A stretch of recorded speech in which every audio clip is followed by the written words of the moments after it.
Bonsoir à tous, bienvenue dans Voyage au bout de la nuit. Je suis très heureuse de vous retrouver pour poursuivre la lecture d'un roman mythique, Les Misérables de Victor Hugo. Nous en sommes à la fin du chapitre 10 du deuxième livre. N'hésitez pas à réagir sur les réseaux sociaux avec le petit hashtag que vous connaissez, VBN.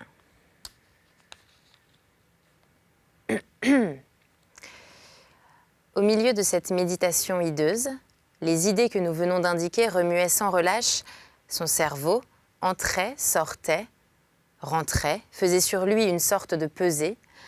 Et puis il songeait aussi, sans savoir pourquoi, et avec cette obstination machinale de la rêverie, à un forçat nommé Brevet qu'il avait connu au bagne, et dont le pantalon n'était retenu que par une seule bretelle du coton tricoté. Le dessin en damier de cette bretelle lui revenait sans cesse à l'esprit.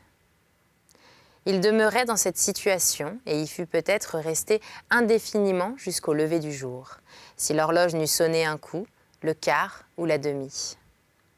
Il sembla que ce coup lui eût dit « Allons ». Il se leva debout, hésita encore un moment et écouta. Tout se taisait dans la maison, alors il marcha droit et à petits pas vers la fenêtre qu'il entrevoyait. La nuit n'était pas très obscure, c'était une pleine lune sur laquelle couraient de larges nuées chassées par le vent. Cela faisait au dehors des alternatives d'ombre et de clarté, des éclipses, puis des éclaircies et au dedans une sorte de crépuscule. Ce crépuscule, suffisant pour qu'on puisse se guider, intermittent à cause des nuages, ressemblait à l'espèce de lividité qui tombe d'un soupirail de cave devant lequel vont et viennent des passants. Arrivé à la fenêtre, Jean Valjean l'examina. Elle était sans barreaux, donnait sur le jardin et n'était fermée, selon la mode du pays, que d'une petite clavette. Il l'ouvrit, mais comme un air froid et vif entra brusquement dans la chambre, il la referma tout de suite. Il regarda le jardin de ce regard attentif qui étudie plus encore qu'il ne regarde. Le jardin était enclos d'un mur blanc assez bas, facile à escalader. Au fond, au-delà, il distingua des têtes d'arbres également espacées, ce qui indiquait que ce mur séparait le jardin d'une avenue ou d'une ruelle plantée. Ce coup d'œil jeté, il fit le mouvement d'un homme déterminé, marcha à son alcôve, prit son havresac, l'ouvrit, le fouilla, en tira quelque chose qu'il posa sur le lit, mit ses souliers dans une des poches, referma le tout, chargea le sac sur ses épaules, se couvrit de sa casquette dont il baissa la visière sur ses yeux, chercha son bâton en tâtonnant, et l'alla poser dans l'angle de la fenêtre, puis revint au lit et saisit résolument l'objet qu'il y avait déposé.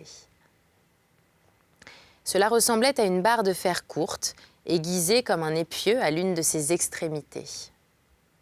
Il eût été difficile de distinguer dans les ténèbres pour quel emploi avait pu être façonné ce morceau de fer. C'était peut-être un levier, c'était peut-être une massue. Au jour, on eût pu reconnaître que ce n'était autre chose qu'un chandelier de mineur. On employait alors quelquefois les forçats à extraire de la roche des hautes collines qui environnent Toulon, et il n'était pas rare qu'ils eussent à leur disposition des outils de mineurs. Les chandeliers des mineurs sont en fer massif, terminés à leur extrémité inférieure par une pointe au moyen de laquelle on les enfonce dans le rocher. Il prit ce chandelier dans sa main droite et, retenant son haleine, assourdissant son pas, il se dirigea vers la porte de la chambre voisine, celle de l'évêque, comme on sait. Arrivé à cette porte, il la trouva entrebâillée. L'évêque ne l'avait point fermée. Chapitre 11. Ce qu'il fait. Jean Valjean écouta. Aucun bruit. Il poussa la porte. Il la poussa du bout du doigt, légèrement, avec cette douceur furtive et inquiète d'un chat qui veut entrer. La porte céda à la pression et fit un mouvement imperceptible et silencieux qui élargit un peu l'ouverture. Il attendit un moment, puis poussa la porte une seconde fois, plus hardiment. Elle continua de céder en silence. L'ouverture était assez grande maintenant pour qu'il pût passer. Mais il y avait près de la porte une petite table qui faisait avec elle un angle gênant et qui barrait l'entrée. Jean Valjean reconnut la difficulté. Il fallait à toute force que l'ouverture fût encore élargie. Jean Valjean, il prit son parti et poussa une troisième fois la porte, plus énergiquement que les deux premières. Cette fois, il y eut un gond mal huilé qui jeta tout à coup dans cette obscurité un cri rauque et prolongé. Jean Valjean tressaillit. Le bruit de ce gond sonna dans son oreille avec quelque chose d'éclatant et de formidable, comme le clairon du jugement dernier. Dans les grossissements fantastiques de la première minute, il se figura presque que ce gond venait de s'animer et de prendre tout à coup une vie terrible, et qu'il aboyait comme un chien pour avertir tout le monde et réveiller les gens endormis. Il s'arrêta, frissonnant, éperdu, et retomba de la pointe du pied sur le talon. Il entendait ses artères battre dans ses tempes, comme deux marteaux de forge, et il lui semblait que son souffle sortait de sa poitrine avec le bruit du vent qui sort d'une caverne. Il lui paraissait impossible que l'horreur clameur de ce gond irrité n'eût pas ébranlé toute la maison comme une secousse de tremblement de terre. La porte, poussée par lui, avait pris l'alarme et avait appelé. Le vieillard allait se lever, les deux vieilles femmes allaient crier. On viendrait à l'aide. Avant un quart d'heure, la ville serait en rumeur et la gendarmerie sur pied. Un moment, il se crut pendu. Il demeura où il était, pétrifié comme la statue de sel, n'osant faire un mouvement. Quelques minutes s'écoulèrent. La porte s'était ouverte toute grande. Il se hasarda à regarder dans la chambre. Rien n'y avait bougé. Il prêta l'oreille. Rien ne remuait dans la maison. Le bruit du gond rouillé n'avait éveillé personne. Ce premier danger était passé, mais il y avait encore en lui un affreux tumulte. Il ne recula pas pourtant. Même quand il s'était cru perdu, il n'avait pas reculé. Il ne songea plus qu'à finir vite. Il fit un pas et entra dans la chambre. Cette chambre était dans un calme parfait. On y distinguait çà et là des formes confuses et vagues qui au jour étaient des papiers éparses sur une table, des in-folios ouverts, des volumes empilés sur un tabouret, un fauteuil chargé de vêtements, un prie-dieu et qui, à cette heure, n'étaient plus que des coins ténébreux et des places blanchâtres. Jean Valjean avança avec précaution en évitant de se heurter aux meubles. Il entendait, au fond de la chambre, la respiration égale et tranquille de l'évêque endormi. Il s'arrêta tout à coup. Il était près du lit. Il y était arrivé plus tôt qu'il n'aurait cru. La nature mêle quelquefois ses effets et ses spectacles à nos actions avec une espèce d'à-propos sombre et intelligent, comme si elle voulait nous faire réfléchir. Depuis près d'une demi-heure, un grand nuage couvrait le ciel. Au moment où Jean Valjean s'arrêta en face du lit, ce nuage se déchira, comme s'il l'eût fait exprès, et un rayon de lune, traversant la longue fenêtre, vint éclairer subitement le visage pâle de l'évêque. Il dormait paisiblement. Il était presque vêtu dans son lit, à cause des nuits froides des basses Alpes, d'un vêtement de laine brune qui lui couvrait les bras jusqu'aux poignets. Sa tête était renversée sur l'oreiller dans l'attitude abandonnée du repos. Il laissait prendre hors du lit sa main ornée de l'anneau pastoral et d'où étaient tombées tant de bonnes œuvres et de saintes actions. Toute sa face s'illuminait d'une vague expression de satisfaction, d'espérance et de béatitude. C'était plus qu'un sourire et presque un rayonnement. Il y avait sur son front l'inexprimable réverbération d'une lumière qu'on ne voyait pas. L'âme des justes pendant le sommeil contemple un ciel mystérieux. Un reflet de ce ciel était sur l'évêque. C'était en même temps une transparence lumineuse, car ce ciel était au-dedans de lui. Ce ciel, c'était sa conscience. Au moment où le rayon de lune vint se superposer, pour ainsi dire, à cette clarté intérieure, l'évêque endormi apparut comme dans une gloire.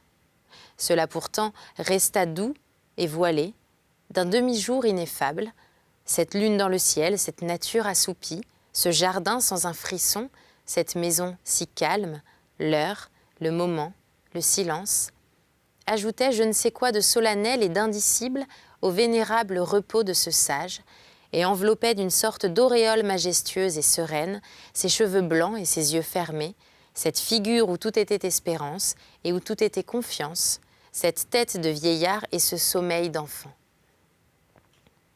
Il y avait presque de la divinité dans cet homme, ainsi auguste à son insu.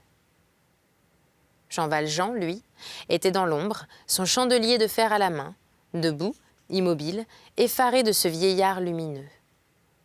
Jamais il n'avait rien vu de pareil. Cette confiance l'épouvantait. Le monde moral n'a pas plus de grand spectacle que celui-là. Une conscience troublée et inquiète, parvenue au bord d'une mauvaise action et contemplant le sommeil d'un juste.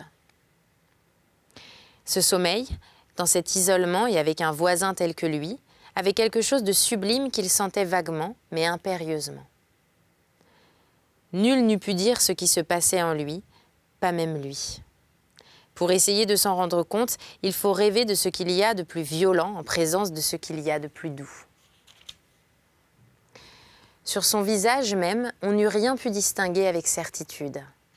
C'était une sorte d'étonnement hagard. Il regardait cela, voilà tout. Mais quelle était sa pensée? Il eût été impossible de le deviner.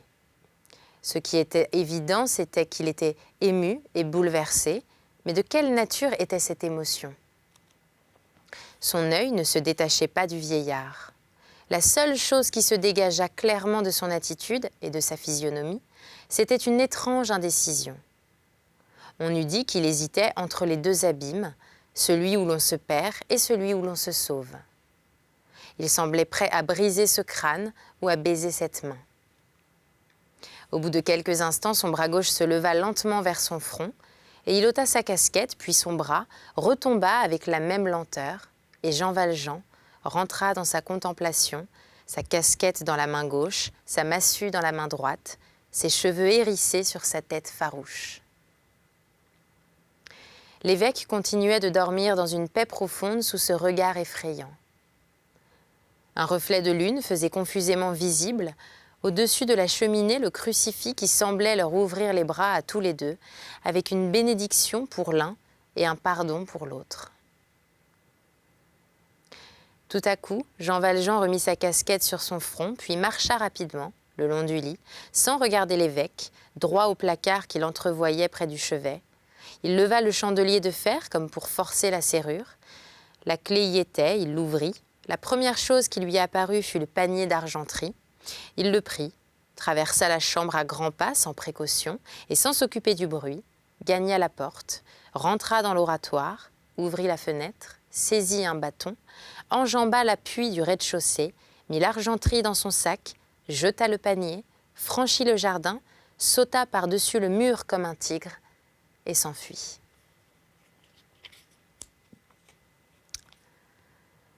Chapitre 12. L'évêque travaille. Le lendemain, au soleil levant, Monseigneur Bienvenu se promenait dans son jardin. Madame Magloire accourut vers lui toute bouleversée. « Monseigneur, Monseigneur, votre grandeur sait-elle où est le panier d'argenterie ?»« Oui, dit l'évêque. »« Jésus Dieu soit béni, reprit-elle, je ne savais ce qu'il était devenu. » L'évêque venait de ramasser le panier dans une plate-bande. Il le présenta à Madame Magloire. « Le voilà. »« Eh bien, dit-elle, rien dedans, et l'argenterie. »« Ah !» répartit l'évêque. « C'est donc l'argenterie qui vous occupe. Je ne sais où elle est. »« Grand bon Dieu, elle est volée. C'est l'homme d'hier soir qui l'a volée. » En un clin d'œil, avec toute sa vivacité de vieille alerte, Madame Magloire courut à l'oratoire, entra dans l'alcôve et revint vers l'évêque. L'évêque venait de se baisser et considérait en soupirant un plan de cochléria des Guyons que le panier avait brisé en tombant à travers la plate-bande. Il se redressa au cri de Madame Magloire. « Monseigneur, l'homme est parti. L'argenterie est volée. » Tout en poussant cette exclamation, ses yeux tombaient sur un angle du jardin où l'on voyait des traces d'escalade. Le chevron du mur avait été arraché. « Tenez, c'est par là qu'il s'en est allé. Il a sauté dans la ruelle Cochefilet. Ah, l'abomination! Il nous a volé notre argenterie. » L'évêque resta un moment silencieux, puis leva son œil sérieux et dit à madame Magloire avec douceur: « Et d'abord, cette argenterie était-elle à nous ?» Madame Magloire resta interdite. Il y eut encore un silence, puis l'évêque continua. « Madame Magloire, je détenais à tort et depuis longtemps cette argenterie. Elle était aux pauvres. Qu'était-ce que cet homme, Un pauvre, évidemment. »« Hélas, Jésus, répartit madame Magloire, ce n'est pas pour moi ni pour mademoiselle. Cela nous est bien égal. Mais c'est pour Monseigneur. Dans quoi Monseigneur va-t-il manger maintenant ?» L'évêque la regarda d'un air étonné. « Ah, ça, mais est-ce qu'il n'y a pas découvert d'étain ?» Madame Magloire haussa les épaules. « L'étain a une odeur. »« Alors, découvert de fer. » Madame Magloire fit une grimace significative. « Le fer a un goût. »« Eh bien, dit l'évêque, découvert de bois. » Quelques instants après, il déjeunait à cette même table où Jean Valjean s'était assis la veille. Tout en déjeunant, Monseigneur Bienvenu faisait gaiement remarquer à sa sœur, qui ne disait rien, et à madame Magloire, qui grommelait sourdement, qu'il est nullement besoin d'une cuillère ni d'une fourchette, même en bois, pour tremper un morceau de pain dans une tasse de lait. « Aussi a-t-on une idée, » disait madame Magloire toute seule en allant et venant, recevoir un homme comme cela. Et le loger à côté de soi. Et quel bonheur encore qu'il n'ait fait que voler. Ah, mon Dieu, cela fait frémir quand on songe. Comme le frère et le sœur allaient se lever de table, on frappa à la porte. « Entrez, » dit l'évêque. La porte s'ouvrit. Un groupe étrange et violent apparut sur le seuil. 3 hommes en tenaient un 4e au collet. Les 3 hommes étaient des gendarmes, l'autre était Jean Valjean. Un brigadier de gendarmerie, qui semblait conduire le groupe, était près de la porte. Il entra et s'avança vers l'évêque en faisant le salut militaire.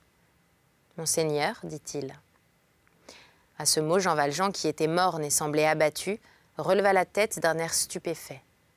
« Monseigneur, murmura-t-il, ce n'est donc pas le curé ?»« Silence, dit un gendarme, c'est Monseigneur l'évêque. » Cependant, Monseigneur Bienvenu s'était approché aussi vivement que son grand âge le lui permettait. « Ah, vous voilà, s'écria-t-il en regardant Jean Valjean. « Je suis aise de vous voir.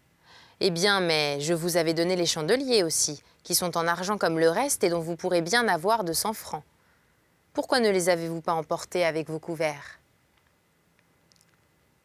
Jean Valjean ouvrit les yeux et regarda le vulnérable évêque avec une expression qu'aucune langue humaine ne pourrait rendre. « Monseigneur, dit le brigadier de gendarmerie, ce que cet homme disait était donc vrai ? Nous l'avons rencontré. Il allait comme quelqu'un qui s'en va. Nous l'avons arrêté pour voir. Il avait cette argenterie. Et il vous a dit, interrompit l'évêque en souriant, qu'elle lui avait été donnée par un vieux bonhomme de prêtre chez lequel il avait passé la nuit. Je vois la chose. Et vous l'avez ramené ici. C'est une méprise. »« Comme cela, reprit le brigadier, nous pouvons le laisser aller ?»« Sans doute, répondit l'évêque. Les gendarmes lâchèrent Jean Valjean qui recula. « Est-ce que c'est vrai qu'on me laisse ?» dit-il d'une voix presque inarticulée et comme s'il parlait dans le sommeil. « Oui, on te laisse. Tu n'entends donc pas ?» dit un gendarme. « Mon ami, reprit l'évêque, avant de vous en aller, voici vos chandeliers. Prenez-les. » Il alla à la cheminée, prit les 2 flambeaux d'argent et les apporta à Jean Valjean. Les 2 femmes le regardaient faire sans un mot, sans un geste, sans un regard qui pût déranger l'évêque. Jean Valjean tremblait de tous ses membres. Il prit les 2 chandeliers machinalement et d'un air égaré. « Maintenant, dit l'évêque, allez en paix. À propos, quand vous reviendrez, mon ami, il est inutile de passer par le jardin. Vous pourrez toujours entrer et sortir par la porte de la rue. Elle n'est fermée qu'au loquet jour et nuit. » Puis se tournant vers la gendarmerie, « Messieurs, vous pouvez vous retirer. » Les gendarmes s'éloignèrent. Jean Valjean était comme un homme qui va s'évanouir. L'évêque s'approcha de lui et lui dit à voix basse : « N'oubliez pas, n'oubliez jamais que vous m'avez promis d'employer cet argent à devenir honnête homme. » Jean Valjean, qui n'avait aucun souvenir d'avoir rien promis, resta interdit. L'évêque avait appuyé sur ces paroles en les prononçant. Il reprit avec une sorte de solennité : « Jean Valjean, mon frère, vous n'appartenez plus au mal, mais au bien. C'est votre âme que je vous achète. Je la retire aux pensées noires et à l'esprit de perdition, et je la donne à Dieu. » C'est ainsi que s'achève cette édition de Voyage au bout de la nuit. Le chapitre 13 sera démarré par un autre lecteur, une autre lectrice. Merci beaucoup d'avoir été avec nous et à très bientôt sur Les 8.